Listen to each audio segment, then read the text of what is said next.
إن الحمد لله نحمده ونستعينه ونستغفره ونعوذ بالله من شرور أنفسنا ومن سيئات أعمالنا من يهده الله فلا مضل له ومن يضلل فلا هادي له وأشهد أن لا إله إلا الله وحده لا شريك له وأشهد أن محمدا عبده ورسوله يا أيها الذين آمنوا اتقوا الله حق تقاته ولا تموتن إلا وأنتم مسلمون يا أيها الناس اتقوا ربكم الذي خلقكم من نفس واحدة وخلق منها زوجها وبث منهما رجالا كثيرا ونساء واتقوا الله الذي تساءلون به والأرحام إن الله كان عليكم رقيبا يا أيها الذين آمنوا اتقوا الله وقولوا قولا سديدا يصلح لكم أعمالكم ويغفر لكم ذنوبكم ومن يطع الله ورسوله فقد فاز فوزا عظيما فإن أصدق الحديث كتاب الله وخير الهدي هدي محمد صلى الله عليه وسلم وشر الأمور محدثاتها وكل محدثة بدعة وكل بدعة ضلالة. Assalamu alaikum wa rahmatullahi wa barakatuh les frères et sœurs, j'espère que vous allez bien. Donc aujourd'hui on va parler de certaines personnes qui n'acceptent pas du tout les mises en garde. Qui n'acceptent pas du tout les mises en garde. Et ceci déjà pour une raison simple déjà, c'est pour la plupart du temps c'est par ignorance en fait. C'est les gens déjà qui n'ont pas étudié et qui veulent juger les gens selon leurs émotions, selon leurs sentiments. Non, il faut apprendre la vérité. Et une fois que tu connais la vérité, tu connaîtras les gens. Mais ce n'est pas en suivant les gens que tu vas connaître la vérité. Donc apprends la vérité, comme ça tu connaîtras les gens de la vérité et les gens qui s'opposent à la vérité. Les gens qui ne sont pas sur la vérité. Donc c'est pour ça qu'il faut apprendre la vérité. Et la vérité, c'est ce qu'il y a dans le Coran et la Sunna avec la compréhension des pieux prédécesseurs. C'est ça la vérité. C'est ce qu'il y a dans le Coran et la Sunna, tout ce qui est attesté par les preuves du Coran et de la Sunna avec la compréhension des pieux prédécesseurs. Et j'insiste beaucoup sur ce dernier point, car beaucoup de gens prétendent suivre le Coran et la Sunna, mais malheureusement pas avec la compréhension des pieux prédécesseurs, donc ils suivent ces révélations-là selon leur propre compréhension. Donc ils prennent le djihad, ils le comprennent selon leur passion, selon leurs intérêts, et voilà qu'ils se servent du djihad pour aller tuer des musulmans, pour détruire des mosquées, s'attaquer injustement à des mécréants avec qui les musulmans ont des pactes. C'est vrai que le djihad, il est dans le Coran. Mais le djihad, il doit être compris comme l'ont compris les pieux prédécesseurs. Il doit être également fait comme l'ont fait les pieux prédécesseurs. Et pas n'importe comment. Donc voilà pourquoi. Donc la vérité, il faut apprendre la vérité. Et c'est ainsi que tu connaîtras les gens. Mais ce n'est pas en suivant les gens que tu vas connaître la vérité. Ceci est hyper important. Et certaines personnes, par contre, n'acceptent pas les mises en garde parce que c'est des gens qui suivent leur passion. Ce sont des gens qui suivent leur passion. Ils savent que cet individu est déviant et pourtant, il le suit quand même. Il le suit en toute connaissance de cause, subhanallah. Et ceci est très très grave, subhanallah. À la base, on aime les gens pour Allah. On les aime pour la vérité, du fait qu'ils appliquent la vérité, qu'ils la propagent. Voilà pourquoi, à la base, tu écoutes un individu. Je pense que tu es un musulman, tu veux le bien. Et tu as entendu cette personne parler, tu t'es dit, ce qu'il dit est vrai, ce qu'il dit est juste, de par ton raisonnement personnel, ton jugement personnel, et tu as décidé de l'écouter. Mais si à un moment donné, tu vois qu'il y a des mises en garde sur lui, mais qu'est-ce qui t'empêche de regarder les mises en garde? Et non, pourquoi certaines personnes sont fanatiques? Mais on comprend cela quand on sait que ces prédicateurs, les prédicateurs égarés, font tout pour faire fuir les gens des mises en garde. Ils leur disent n'écoutez pas ces gens-là, ils font trop de mise en garde, c'est de la médisance, c'est ceci, cela, et tout ceci est faux. La mise en garde fait partie de la religion. L'islam lui-même est une mise en garde contre le shirk et une affirmation du tawhid. La ilaha illallah, une négation et une affirmation. La négation du shirk et l'affirmation du tawhid. La mise en garde contre le shirk et les gens du shirk et l'affirmation du tawhid et l'alliance avec les gens du tawhid. Voilà. Pareil, Muhammad est le messager d'Allah. C'est une mise en garde contre toute personne qui viendrait dire qu'il n'est pas le messager d'Allah. Il est bel et bien le messager d'Allah, sallallahu alayhi wa sallam. Donc tu dois rejeter toute personne qui ne croit pas en lui, qui le traite de menteur ou d'imposteur. Également, rejeter également toute personne qui va apporter autre chose que la sunna de Muhammad sallallahu alayhi wa sallam. Donc quand tu dis Muhammad est le messager d'Allah, ça veut dire que tu mets en garde contre les innovations et que tu affirmes la sunna et que tu concrétises la sunna. Voilà ce que ça veut dire. Donc l'islam est bâti sur la mise en garde. Et le Coran lui-même, Allah il a mis en garde dans le Coran contre les mécréants. Il a mis en garde contre les hypocrites. Il les a définis. Il a cité leurs caractéristiques. Il a mis en garde contre les gens du livre, contre les chrétiens. Il a mis en garde contre les juifs. Il a mis en garde comme ça contre beaucoup de gens, subhanallah. Et même il a mis en garde contre des individus en personne en citant leur nom. Tabbat yada abi lahabin wa tab. C'est une mise en garde contre Abu Lahab. Également, Al-Walid ibn al-Mukhayra également, Allah a mis en garde contre lui et il l'a cité dans le Coran. Des sourates, Al-Kafirun, Qul ya ayyuhal kafirun, c'est une sourate de désaveu et de mise en garde contre les kuffars, subhanallah. Et avec tout ça, sourate Al-Ikhlas également, c'est une mise en garde. Lam yalid wa lam yulad, c'est une mise en garde contre les gens qui disent qu'il a un enfant.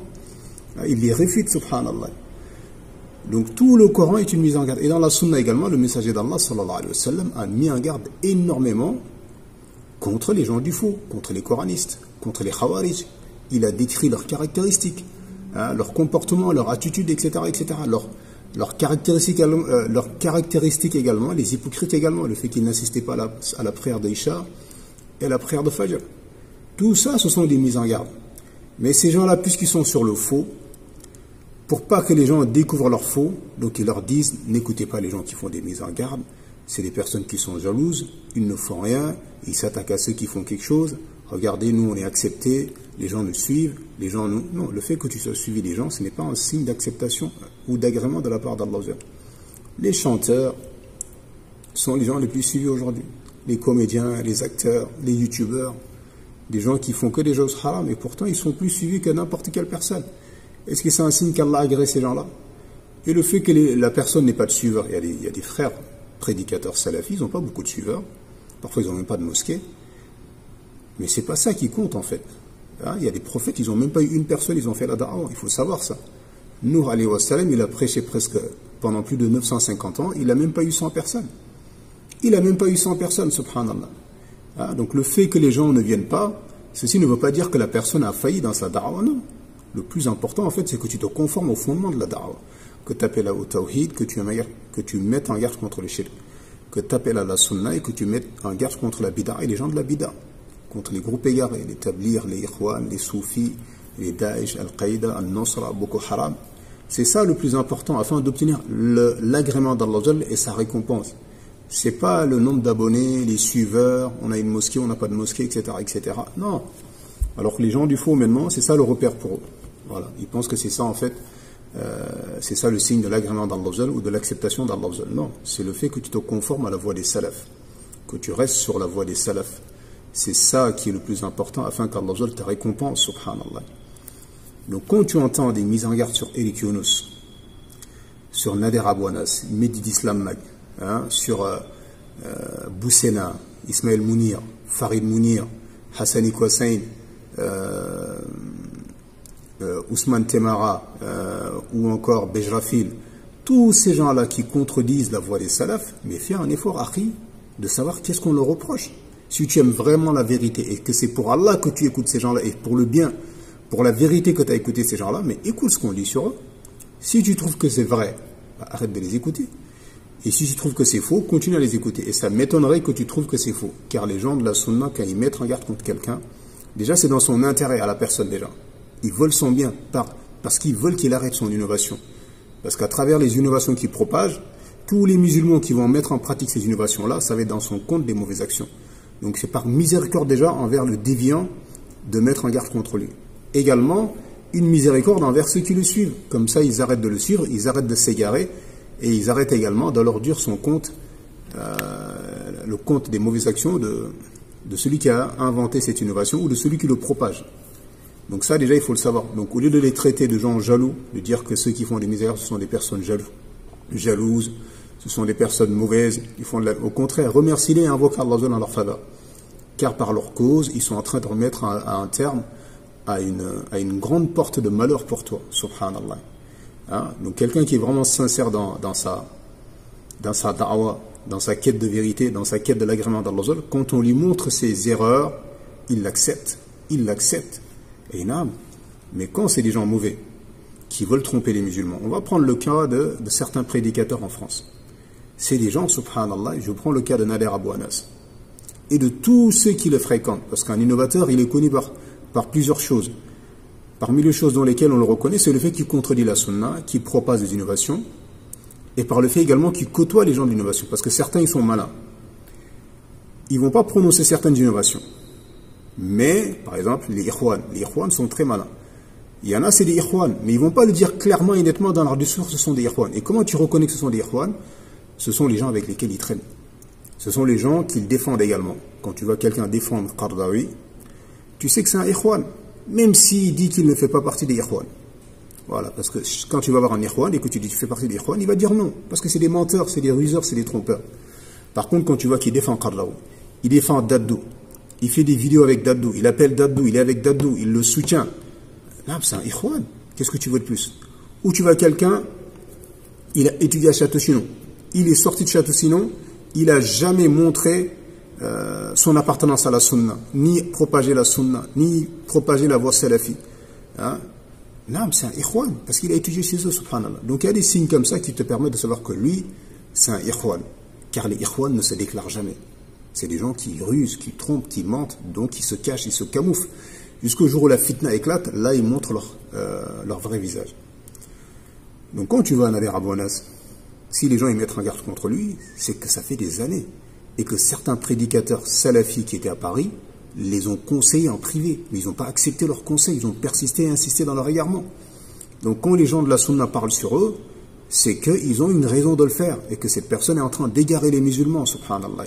Donc on se doit d'avertir les musulmans du danger de cette personne pour la communauté. Et de tous les autres également qui lui ressemblent. Les Mehdi d'Islam Mag, Farid Mounir, Ismaël Mounir, Hassani Kwassein, Boussena, Bejrafil, tous ces gens-là, il faut mettre en garde contre eux, car ils égarent les musulmans, ils les laissent dans l'ignorance afin de profiter d'eux. Voilà. Car si tu veux vraiment profiter d'un peuple, c'est simple, tu le plonges dans l'ignorance. Voilà. L'objectif de ces gens-là, c'est de vous plonger dans l'ignorance et de vous prendre toutes vos économies.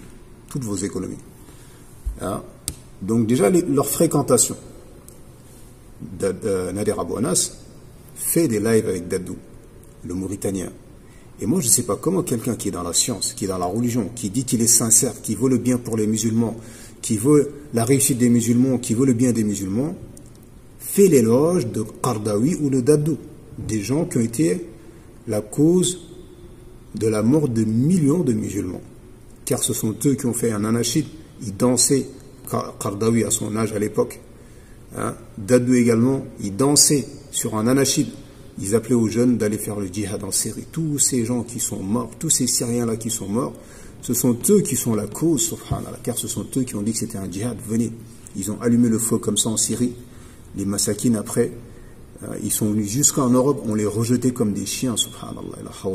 Ils étaient là dans les rues, vous les avez vus à Paris, à Lyon, partout, ils étaient dans les rues. Alors c'était des gens qui étaient des musulmans, qui étaient chez eux, qui avaient un toit, une stabilité. Et voilà qu'ils sont en train de faire la manche dans les rues des pays de Kufr. Et tous ceux parmi eux qui sont morts également, c'est à cause de Qaradawi, de Daddou et toute la bande des Ikhwan. Comment un musulman fait l'éloge des gens comme ça, subhanallah? Moi, je ne sais pas comment Nader Abou Anas et tous ceux qui sont avec lui qui le défendent. Et vous savez ce qu'on fait à la communauté musulmane, les Daddou, les Qaradawi, les Mohamed Hassan, les Arifi, hein? Tous ces gens-là, l'Awadi, vous savez ce qu'ils ont fait, subhanallah. Et pourtant, vous continuez à faire leur éloge, à vous afficher avec lui, à dire que c'est des savants, que c'est des, hein. Je prends le cas de Qaradawi, tout le mal qu'a apporté Qaradawi à la communauté, il n'y a qu'Allah pour le dénombrer. Ces fatwas catastrophiques, subhanallah, sur le riba, sur la musique, sur la mixité, ces critiques envers Allah Azzawajal, subhanallah, hein. Ces éloges envers la démocratie, hein, ces fatwas, par exemple, autorisant les attentats suicides. Il faut savoir que c'est Qaradawi qui a autorisé les attentats suicides. Ces fatwas où il disait aux gens de tuer Kadhafi. Toutes ces choses, subhanallah, qu'il est ignoré de personne. Et tu vois encore ces gens-là en train de défendre des gens comme ça. En train de défendre des gens comme ça. Et toi, musulman de la masse, tu es d'accord avec lui? Tu es d'accord avec ce genre de personne?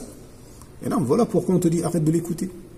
Et il y en a beaucoup qui sont morts à cause d'eux, subhanallah. Peut-être tu seras le suivant. Parce qu'à force d'écouter des gens, on ne sait pas demain quelle fitna peut éclater. qu'Allah nous en préserve.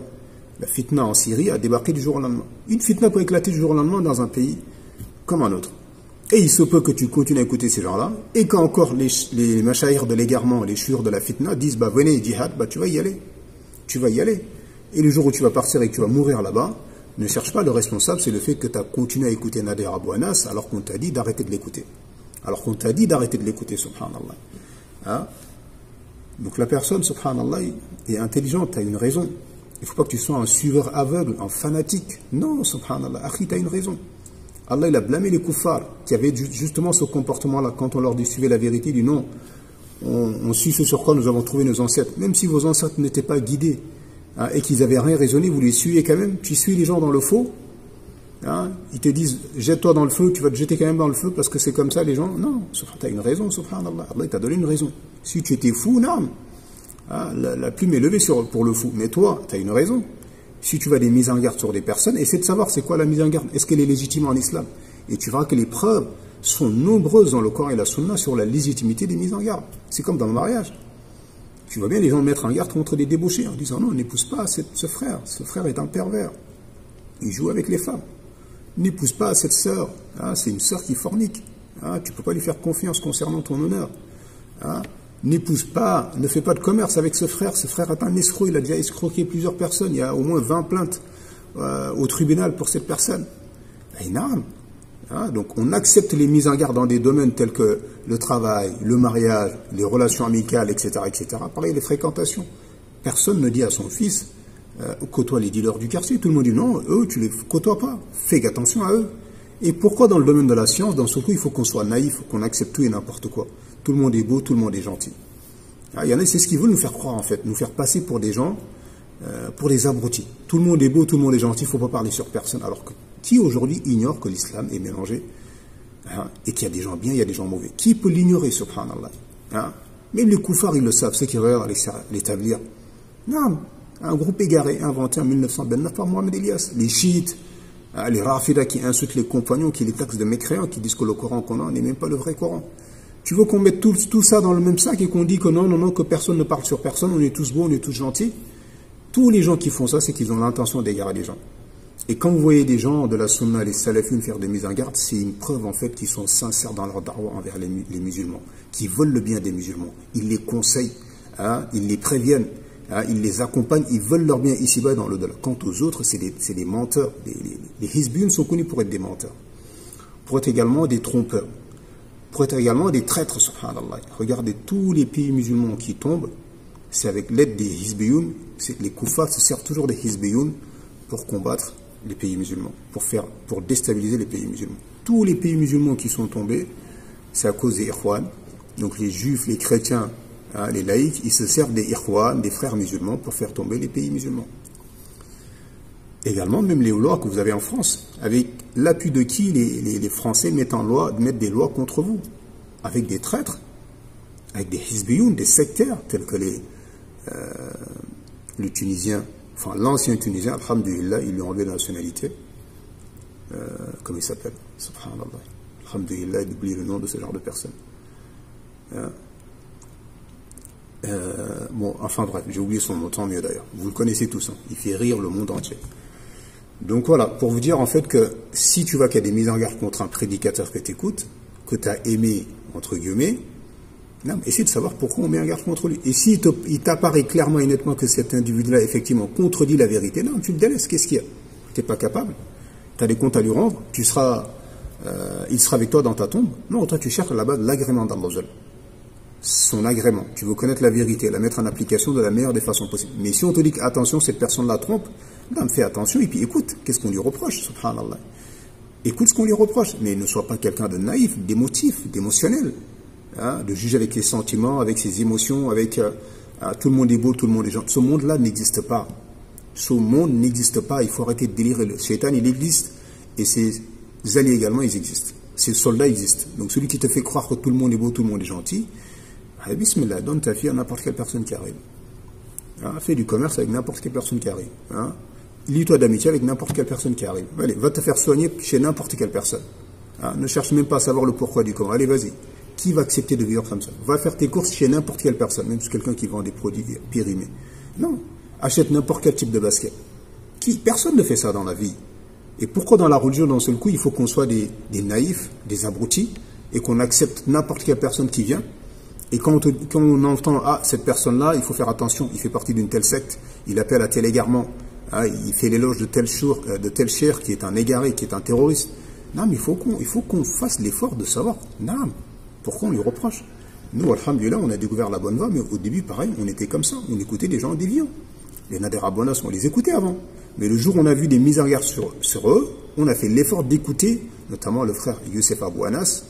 Youssef Abouanas, à l'époque, qui était à Paris, qui a fait énormément de bien pour la Darwa Salafi, qui avait mis en garde contre lui dans 2 audios.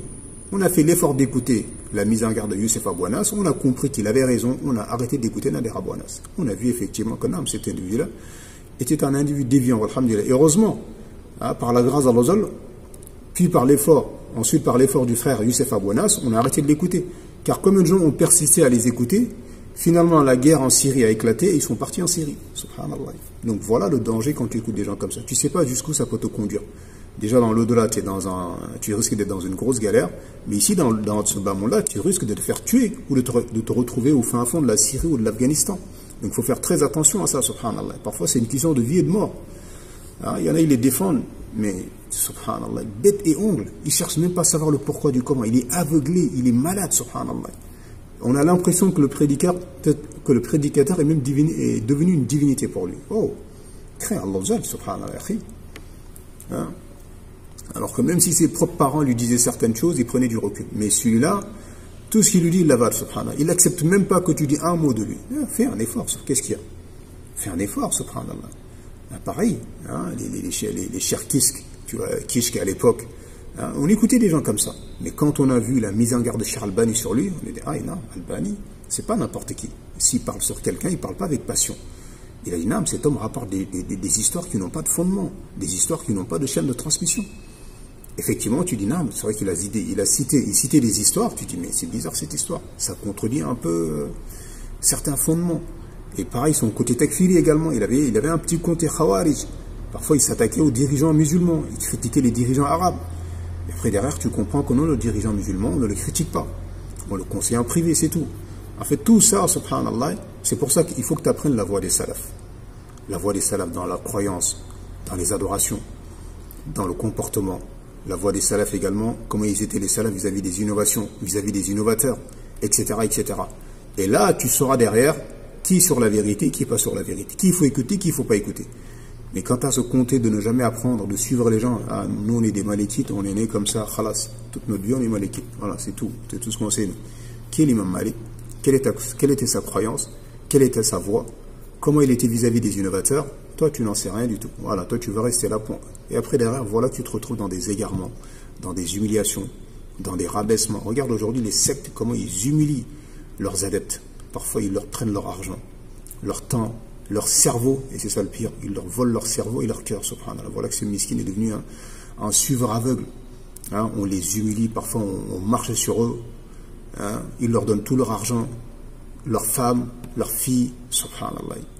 Voilà ce qui risque de t'arriver si tu ne fais pas un effort, avec la raison qu'Allah t'a accordée, de chercher la vérité, subhanallah, d'écouter les gens de la vérité. Quand on reproche des choses à quelqu'un, essaie de savoir, écoute ce qu'on lui reproche. Quand on dit cet acte-là ne fait pas partie de la sunna, essaie de savoir. Quand on te dit que ceci est du shirk, essaie de savoir qu'est-ce que c'est que le shirk. Achète un livre sur le shirk en détail, subhanallah. Mais toi, tu fais aucun effort, tu veux continuer à écouter des gens comme ça, mais tu verras qu'il va t'arriver des malheurs ici-bas et dans l'au-delà. Comme les gens ils sont morts à cause de ces gens-là. Comme je dis, comment les Nader Abouanas, les Hassani Kosen, ils font l'éloge des Qardawi, des Daddou, des Hassan al-Banna, de tous ces gens-là, subhanallah, alors que ces gens-là ont été la cause de la mort de millions de musulmans. Des choses qui sont connues de tout le monde, même les non-musulmans, ils le savent. Et toi, tu fais leur éloge.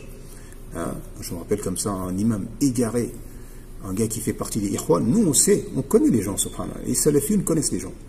Parce qu'ils connaissent la sunna, donc ils savent très très bien qui est sur la sunna, qui n'est pas sur la sunna. Et cet homme-là, un jour, il fait l'éloge au Qardawi, sur le minbar des musulmans. Et moi, je vais le voir, je dis, comment tu peux faire l'éloge de Qardawi aujourd'hui, alors que tout le monde connaît les égarements de Qardawi? Est-ce que tu ne connais pas Qardawi? Mais le gars, c'est un ikhwan en réalité. C'était un ikhwan. On sait très très bien que c'est un ikhwan, subhanallah. Il fait le jeu Qardawi, de Dadou, de tous ces gens-là. Je dis, comment tu peux ignorer tout ce que ces gens-là ont fait aux Syriens, tout ce qu'ils ont fait à l'Égypte, tout ce qu'ils ont fait aux Libyens, tous ces gens qui sont morts, tous ces musulmans qui ont été tués à cause d'eux, et toi tu fais leur éloge tranquillement, tu fais comme si de rien n'était. Mais en réalité, ils sont d'accord avec leur voix. Ils sont d'accord dans le fait de combattre les gouverneurs, de se soulever contre les gouverneurs, même si pour cela tout le pays doit mourir. Même si pour cela tout le pays doit mourir. Et comme ça, eux derrière, ils viennent au pouvoir. Donc, barakallahu fikum ya ikhwa, faites un effort. Voilà, la plupart des salafiyun que vous voyez aujourd'hui, c'était des gens également qui avant écoutaient tout le monde et n'importe qui. Mais quand ils ont découvert les mises en garde, ils ont fait un effort de savoir qu'est-ce que c'est. Ils ont vu que c'était légitime. Ils ont vu également que les salafiyun qui mettent en garde contre les déviants, c'est parce qu'ils aiment la vérité. Et ils veulent le bien des musulmans, et ils veulent même le bien de la personne contre qui ils mettent en garde. Car à travers cela, ils arrêtent. Et alhamdulillah, il y en a, ça leur a profité. Ils étaient dans l'innovation. Il y a eu des mises en garde sur eux, ils ont tout de suite arrêté, subhanallah. Ils se sont repentis, alhamdulillah. Mais il y en a d'autres, c'est des gens corrompus, c'est des gens mauvais. Ils persistent, ils insistent. Et ils trompent ces suiveurs comme ça avec de l'émotion. C'est des personnes jalouses, ils ne veulent pas le bien des musulmans, ils ont de la haine, ils ont de la dureté, ils n'ont pas de rahma. Alors qu'au contraire, ce sont les gens de la sunna, ce sont les gens les plus miséricordieux. Les gens de la sunna, les gens salafis, ce sont les gens les plus miséricordieux. Et voilà pourquoi ils mettent en garde, c'est dans l'intérêt de la personne contre qui ils mettent en garde et dans l'intérêt également de ses suiveurs. Comme ça, ils arrêtent les innovations et les égarements dans lesquels ils sont. Donc ne vous laissez pas tromper, faites un effort d'apprendre la vérité. Faites un effort d'apprendre la vérité. Étudiez le tawhid, étudiez le shirk, comme ça vous saurez qui est sur le shirk et qui est sur le tawhid. Étudiez la sunna également, comme ça vous saurez qui est sur la sunna et qui est sur la bid'a. Étudiez également les groupes égarés. Il faut les connaître, il faut les distinguer, car aujourd'hui l'islam, tout le monde est dedans. Les chiites, les soufis, les rafidas, les coranistes, les ashaira, les karkariya, les tidjanes, les mourides, toutes ces confréries soufis en Inde, au Soudan, au Pakistan. Et après, tu dois savoir. Tu dois savoir, subhanallah, et pas être quelqu'un de naïf qui accepte tout et n'importe où, alors que dans la vie de tous les jours, tu n'acceptes pas ça. Tu n'acceptes pas d'acheter tes nourritures n'importe où. Tu n'acceptes pas d'acheter tes vêtements n'importe où. Tu n'acceptes pas de te faire soigner n'importe où. Tu n'acceptes pas également de te marier avec n'importe qui. Tu n'acceptes pas également de faire des affaires avec n'importe qui. Tu n'acceptes pas non plus de traîner avec n'importe qui. Pourquoi dans le dîn, tu veux accepter tout et n'importe quoi et faire croire aux gens que c'est un monde merveilleux, tout le monde est beau, tout le monde est gentil? Non, subhanallah. Ceci est un égarement de vivre comme ça. Donc ceci vraiment, car voilà, dès que les gens ils entendent parler de Eric Younous, Vincent Suleiman, Alain Ali, il y a des mises en garde sur eux, tout de suite, ils s'énervent, ils se mettent à les défendre, ils critiquent, ils insultent, ils cherchent même pas à savoir le pourquoi du comment. Il fait un effort, t'as une raison. Pareil, mise en garde contre les mourides, il entend ça, il fait pas un effort de savoir, mais d'où vient cette voix? Elle est fondée sur quoi? Elle appelle à quoi? Elle appelle à quoi? Qu'est-ce que c'est que ces rassemblements qu'ils font là, le Maggal là? C'est un fondement dans la religion? Ça existe ça? Qui l'a ordonné? Allah il l'a ordonné, son messager l'a ordonné. Pareil, il dit qu'il est Tidjane. Tu connais Ahmed Tidjane? Qui il est? Tu sais même pas qui il est. Il vient d'où à la base? Quels sont ses livres? Qu'est-ce qu'il a écrit dans ses livres? Je rappelle qu'il dit que son Salat al-Fatiha équivaut à 6000 fois le Coran. Et toi tu suis quelqu'un comme ça dont tu connais rien. Et quand on te dit mise en garde sur lui, tu fais même pas l'effort de savoir, tiens, on va écouter, on va regarder, qu'est-ce qu'on lui reproche. Et si t'apparaît que ce gars-là était un égaré, mais t'arrêtes de le suivre, et tu sors de cette voie-là. Mais non, tu persistes pas, tu n'insistes pas en disant, oui, mais nous, on a toujours été comme ça, dans notre pays, les gens de chez nous, mon père, mon grand-père. Non, après, t'as une raison. T'as une raison, subhanallah. Si t'es fou, il n'y a pas de problème. Mais t'as une raison, subhanallah. Donc, nous ne ressemblons pas aux kuffars qu'Allah a blâmés dans le Coran. Quand on leur dit suivez la vérité, ils disent non, nous préférons suivre ce sur quoi nous avons trouvé nos ancêtres. Et Allah leur dit, même si vos ancêtres n'étaient pas guidés, ils n'avaient pas raisonné, vous les suivez quand même. La hawla wa la quwwata illa billah. Donc faites un effort. Faites un effort quand vous entendez des mises en garde contre Vincent Suleiman, Alain Ali, Tariq Ramadan, toute la famille Ramadan, Hassan Iqouassaï, Farid Mounir, Ismaël Mounir, Hassan Iqouassaï, Bejrafil, Temara, tous ces gens-là, Boussena, vous entendez des mises en garde sur eux, faites un effort de savoir qu'est-ce qu'on leur reproche. Et il vous apparaîtra avec évidence que ce sont des gens qui sont dans l'égarement. Dans ce cas-là, vous le délaissez. Qu'est-ce qu'il y a? C'est ton père. Même si ça aurait été quelqu'un de ta famille, tu aurais été obligé. C'est une obligation de le. Alors connais-tu, c'est quelqu'un que tu connais même pas. Et parfois même tu soutenais sa da'wa corrompue, sa da'wa de terrorisme qui tue des musulmans, subhanallah. Ben, bien sûr que tu arrêtes, subhanallah, parce qu'à la base c'est pour le bien de l'islam et des musulmans. Hein, c'est parce que tu aimes l'islam et les musulmans que tu écoutais cette personne-là, mais si t'apparaît que cette personne-là trompe les musulmans,